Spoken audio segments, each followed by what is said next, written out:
परमात्मा को पाने के लिए किसी दिखावे या बाहरी सहारे की जरूरत नहीं है।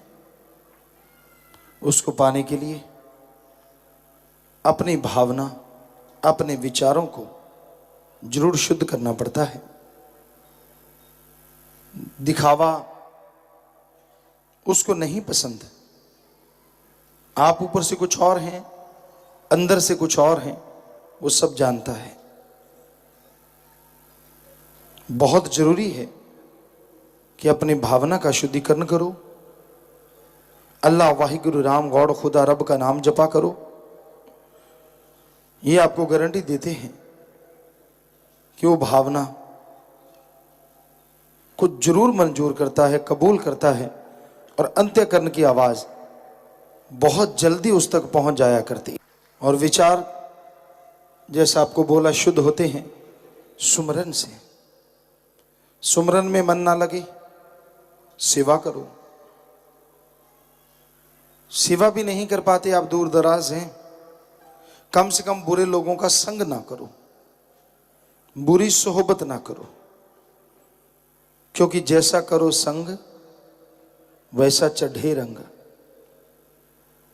असर लाजमी होता है। जैसा आप संग करेंगे वैसा आप पे असर होता जाएगा। अपनी ईगो, अपनी खुदी को मिटाना अति जरूरी है। जब तक आपका अहंकार, आपकी खुदी, आपकी ईगो नहीं मिटती, मालिक आपको नजर नहीं आएगा। जैसे बच्चे को कुछ पता नहीं होता, माँ बाप की उंगली पकड़ता है, जिधर माँ बाप ले जाता है ले जाता है, कोई दखलंदाजी नहीं होती, क्यों किंतु परंतु नहीं होता। उसी तरह एक मुरीद को अपने सदगुरु पे दृढ़ यकीन होना चाहिए। वो जो कहे, जो बोले, क्योंकि वो खुद नहीं बोलता, अल्लाह वाहिगुरु राम बुलवाता है, वही वचन करवाता है। तो आप अगर उसकी बात सुन के अमल कर लेते हैं, समझ लीजिए आपने अल्लाह वाहिगुरु राम की बात सुन के अमल कर लिया। कई बार दिखने में चीजें सही नहीं होती, यूं लगता है कि ऐसे कैसे गुरु की बात मान ले, गुरु तो ये कहता है, गुरु वो कहता है, गुरु फलां कहता है, ऐसे कैसे। आदमी अपना अकल का दखल दिए बिना बाज नहीं आता। आपको कई बार बात सुनाई, एक बात सुनाते हैं। एक संत पीर फकीर के साथ दो उनके शिष्य रहते थे। समय आया गुरुगद्दी देने का, तो गुरु ने कहा साथ संगत को, भाई हमने गुरुगद्दी बख्शनी है, किसको दें। साथ संगत ने एक बार तो कहा नहीं जी, कहने के नहीं वो तो हमने तय कर लिया है, आप बताइए हम किसको दें। तो एक ऐसा था सीधा साधा, एक आदमी उनमें से जो शिष्य था बड़ा तेज था, साथ संगत आती, बातें करना, अपने नंबर बनाते रहना, सब कुछ आश्रम से सब कुछ खिलाना पिलाना और नमोहर अपनी जड़ देनी। ये कभी ना कहना कि गुरुजी के हुक्म से, भाई देखो मैंने कहा तो आपको इतनी खुशी, मेरे होते आपको क्या फिक्र, मैं ये करूंगा, मैं वो करूंगा, मैं ये करवा दूंगा, मैं वो करवा दूंगा। तो नेचुरली जो ऐसा करेगा उसके यार दोस्त भी ज्यादा होते हैं। तो सभी ने सोचा कि यही ठीक है। गुरुजी को शाम को बताया, गुरुजी ये ठीक है। गुरु कहते भाई आप तो देखेंगे, बताएंगे आपको, अभी नहीं। 5-4 दिन हुए तो दोनों शिष्यों को साथ संगत के सामने बुला लिया। तो कहने लगे भाई ऐसा करो, ये ऊंट है, वो लकड़ी की सीढ़ी है, इसको सामने कमरा जो है 10-15 फुट ऊंचा, उस पे सीढ़ी लगा लो और ऊंट को ऊपर चढ़ा दो। सुबह की मजलिस थी, सुबह सुबह सवेरे। तो इतना कह के गुरुजी चले गए। अब जो चतुर-चालाक था साथ संगत के साथ हंस रहा है, कहता गुरुजी के दिमाग में असल फर्क पड़ गया। कहते मैं काफी दिनों से नोट कर रहा हूं, अजीबोगरीब हुक्म दे देते हैं, साध संगत भी कहती हाँ, कुछ चमचे, सारे नहीं ऐसे होते, ऐसे चमचों के चंद चमचे होते हैं जो उनके बिना जीना पसंद नहीं करते। तो वो कहने लगे भाई बात तो तेरी सच्ची है, ये भी कोई बात है। कहने लगा देखो, कभी लकड़ी की सीढ़ियों के द्वारा तो छोड़ो, पक्की सीढ़ियां हो तो भी ऊंट 15 फुट के कमरे पे कैसे चढ़ेगा, और लकड़ी की सीढ़ियों से ये तो कल्पना भी नहीं कर सकते। तो वो कहते हाँ तू सही है, बैठ गया हंस रहा है। जो दूसरा था वो चुप रहता था, जो गुरु कहता था उस हुक्म को बजाता था। कोई यारी दोस्ती नहीं, अपने सतगुरु राम के साथ ही यारी, उसी से दोस्ती, वही महबूब वही महबूबा, सब कुछ उसी के साथ।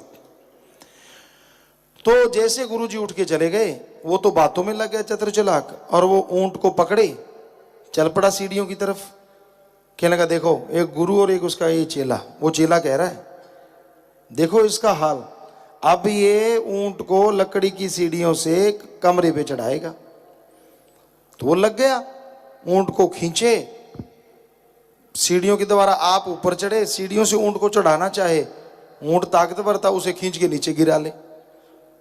तो लगा रहा जी, ऊंट का भी बुरा हाल हो गया, भी ये आदमी है क्या, था पावरफुल, ताकतवर, भक्ति की शक्ति, ऊंट भाग भी ना सके। वो फिर खींचे, सीढ़ियों के पास ले आए ऊपर। अब ऊंट ऊपर कैसे चढ़े आप सब जानते हैं।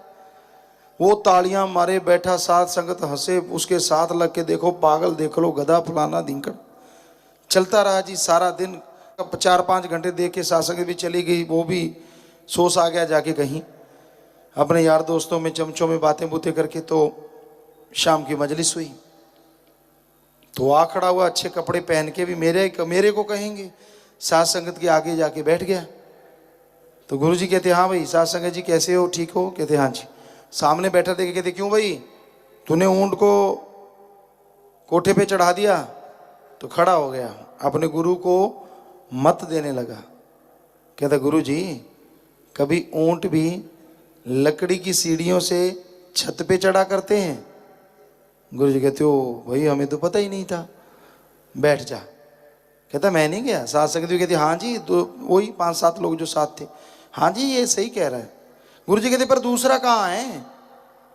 कहते जी वो तो वो देखो वो लगा पड़ा, कपड़े फट गए, बुरा हाल, लहू लुहान, कहीं चोट लग गई, क्योंकि ऊंट बहुत पावरफुल होता है। तो ऊंट का भी बुरा हाल, पेशाब कर दिया, लेडिया निकल गए, बुरा हाल दोनों का ही। कहते जी देखो दोनों एक दूसरे को खींच रहे हैं। गुरुजी कहते हो जल्दी बुलाओ भाई उसको, जल्दी बुलाओ। बुला के लाए, गुरुजी ने बोला। कहता अच्छा फिर तो ठीक है, नहीं तो मैं चढ़ा के छोड़ूंगा चाहे 10 दिन लग जाए। तो गुरुजी ने बुलाया तो चलो। वो भागा, गुरुजी के पास आया, चरणों में प्रार्थना की, आंखों में आंसू आ गए कि हे मेरे सतगुरु, मेरे से ये काम हो नहीं पाया, पर मुझे आप इजाज़त दीजिए, मैं लगा रहूँगा 10 दिन 15 दिन, छोड़ूंगा चढ़ा के, आपने हुक्म दिया तो गुरुजी ने छाती से लगा लिया, सिंहासन से उतरे, छाती से लगा लिया और अपने साथ बिठा लिया। अब दूसरा देखे, आंखें फट गई, मुंह खुला का खुला रह गया, ये क्या हुआ। गुरुजी कहते हम पागल हैं, हमें नहीं पता कि लकड़ी की सीढ़ियों से इसके ऊपर, कमरे के ऊपर ऊंट नहीं चढ़ सकता। अरे हमने तुझे सुधारा है पागल, हमें नहीं मालूम, हमें सब पता था, हम तो देखना चाहते थे कौन गुरुमुख है और कौन पाखंडवाद करने वाला है।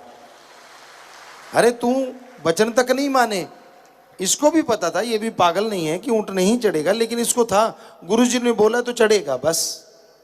तो ये होता है सच्चा गुरुमुख, तो उसको गुरगद्दी बख्श दी। सो कहने का मतलब रूहानियत में अकल चतुराइयां लैन कुल्ले होशियारां दे, अपने आप को फन्ने खाही या अपने आप को बड़ा साबित करना या अपने आप की ऐसी कोई चीज़ें सामने लाना, तभी से भक्ति में बैक गियर लग जाता है, खुशियां बंद हो जाती हैं।